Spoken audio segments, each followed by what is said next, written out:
Hey, Andrew Grecki here, and I'm really looking forward to our time together at the Hip Pain Workshop. It's going to be awesome. I can't wait to meet you, especially if you're looking for natural treatment options and you want to heal your hip pain without medications, injections, or a hip replacement. So if you're looking to get back to normal again and you don't want to rely on drugs and you want to avoid a hip replacement, this is the event for you. Now, I want to go over something really important today so that you have a better understanding before you come to the workshop. Playing off our last video where we were talking about, is your hip pain reproducible with movement? A lot of people that we see have trouble with standing, walking, sitting, yard work, housework, walking up and down stairs, things along those lines like I talked about in the last video. I wanted to show you the number one single biggest mistake that hip pain sufferers make that gets them in trouble.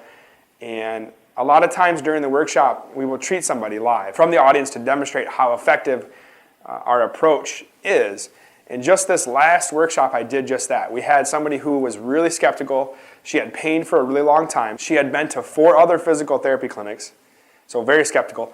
She's had injections. She's taken pain medications. She even had a hip replacement and still had pain. She had been through the ringer of everything. She was a really tough case and had pain with almost every step in her hip. She had pain with standing and walking and was really struggling a lot. So we did a quick demonstration of focusing on a hip muscle in the front of her groin area. And she stood up after we did that and said, wow, I actually feel a lot better. So we had her go through some motions that before were painful and then afterwards were not. So it was a very powerful opportunity for the group to see that. She did awesome. Everybody clapped for her, and it was a really great time. I remember that one specifically. But what she was doing was basically this. So with any problem that we have in life, there's basically 3 ways we can handle that problem. Number 1 is the most common thing, and I do it too, but it's ignoring the problem. Ignoring a problem doesn't really mean that we're not talking about it or that it's not on our mind.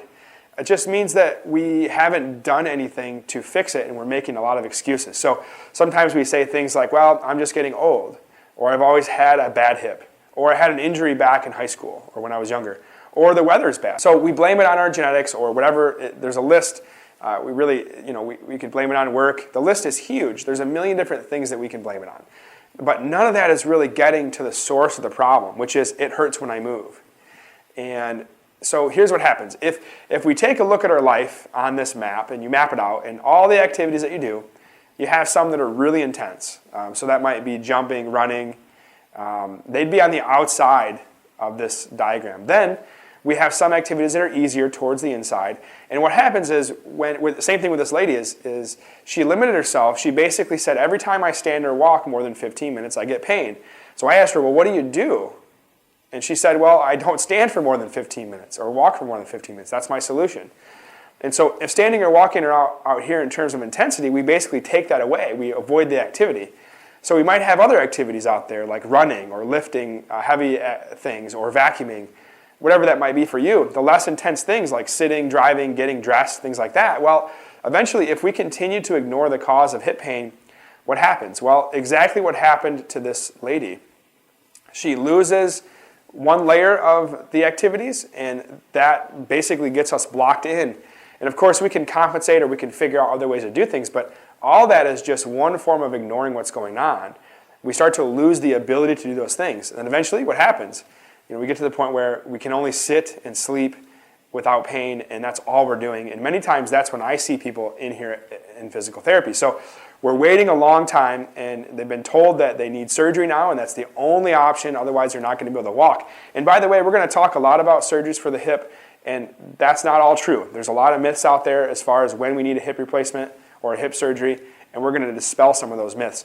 But basically, people wait until they lose all these areas of their life, and the whole reason that they're doing that is because they're ignoring the cause of their pain. So at the Hip Pain Workshop, I'm going to show you exactly what you can do that will help you handle the cause of your pain so that you can get back to normal again.